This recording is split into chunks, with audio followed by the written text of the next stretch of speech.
this morning, presidential candidate Tim Pawlenty takes a hard line on the debt ceiling discussions. Speaking on Meet the Press, Pawlenty said he would let the government default on its debt if the president did not give in to Republican demands on spending cuts. This is the conversation that he had with host David Gregory. Take a listen. We don't know what the deal was because we haven't seen the details, but if you look at how we got in this mess and you look at the growth of the private economy and you look at the relative growth of government spending versus the growth in tax revenues, the revenues are not what's out of balance. It's the spending that's out of balance. You can't be a fair-minded person and say, look at this thing over the last 10, 20 years and say that it is the revenues that have somehow not kept pace with the private economy. What's happened is government spending has gone up way beyond that. That's how we got in the hole. So you have to define balance in context. All right, but are you saying, would you be open to any revenue increases if it would help you get a deal on the scale of trillions of dollars of spending cuts? The United States federal government is not under tax. It spends too darn much. So the answer is no, you would not entertain We shouldn't raise taxes. So even if it means that the debt ceiling is not raised? That's the approach I took in Minnesota. We have to draw the line in the sand. That's why I shut down government You're in willing Minnesota. to face the credit rating dropping and the catastrophic effects that the Treasury Secretary describes? What I'm willing to do is tell the President of the United States that if he wants the debt ceiling raised, then he should do those things I described earlier, and he's the one who should slow down the spending and get the thing back under control. For more now on the debt ceiling debate, let's bring back our guest that I promised from last hour. We have Richard Fowler, who's a Democratic strategist, as well as Susan Del Percio, who is a Republican strategist. Guys, thanks for sticking around. Susan, I want to start with you. Even John Boehner has said that it would be catastrophic if the government defaults on its debt. So what do you make of the statement by Tim Pawlenty and the hardball politics that he's playing there with David Gregory? Well, it's exactly what he's done before, and I think if you listen carefully to what he says is that unless they drastically cut spending, he's not for revenue increases, which is where, frankly, a lot of presidential candidates and a lot of members of Congress are at.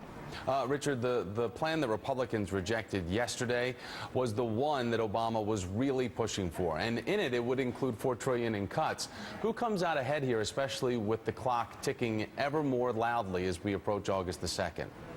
I think President Obama comes out ahead on this. He's clearly showed that he's willing to lead on the budget talks, and Republicans are not willing to lead. They're not willing to come to the negotiation tables with anything. They talk about how they don't want to increase. They don't have any plan to increase revenue yet.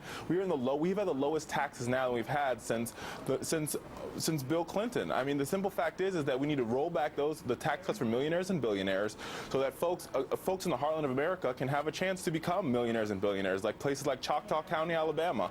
Those people need revenues, and that's why President Obama's a lead on this one, pretty simply. But I think both sides actually win, even in a short term. Obama can say, I didn't raise taxes, which would have been part of a long-term deal, and the Republicans get to go back to their districts and say, look, we fought the hard fight, and we cut spending, and we didn't raise taxes. But Susan, the people that Obama wants to raise taxes on, he doesn't have them anyway when it comes to being able to get their vote when it comes to a presidential election. These aren't the people that are already supporting him. So why would he even want to say, what difference does it make if he says, I didn't have to raise taxes? Because he doesn't get the label that he did raise taxes. And the fact is that even if you talk about it was only on a certain percentage of people, if you want to go there, which I don't necessarily agree with, he gets labeled going into an election year as someone who's raised taxes and has high unemployment. Politically, it works for the president. Susan, let's talk, though, more about what Congressman Van Hollen's response to the Republicans dropping the grand bargain was, saying it's disappointing that the Republican fixation with protecting tax breaks for corporate special interests and the very wealthy prevented them from agreeing to a balanced and broad deficit reduction plan to help our economy and our country. So back to that point, by refusing this deal that does just what Republicans want, tremendously cutting the deficit, does this give leverage to the Democrats ultimately? No, because at the end of the day, it now becomes like it has been, frankly, all theater. And the Republicans, John Boehner could not get enough Republicans to do the long-term deal, is what it looks like. So instead of failing at that level, they're going to get something through, and it'll take them through 2012. Richard, lastly, the NBC Wall Street Journal poll numbers from the last few years are showing a greater margins of seniors identifying themselves as Democrats by putting Social Security, by putting Medicare on the table. Do Democrats really risk alienating some of these voters that have now been identified as part of the base?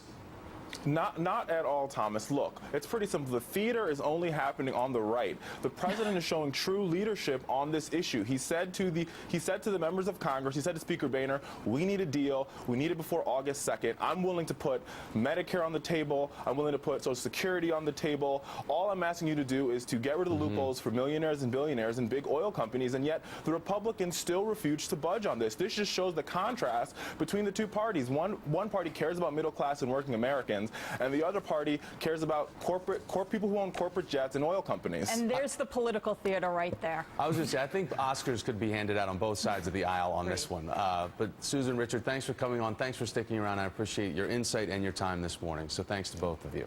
Thanks for having me. All right.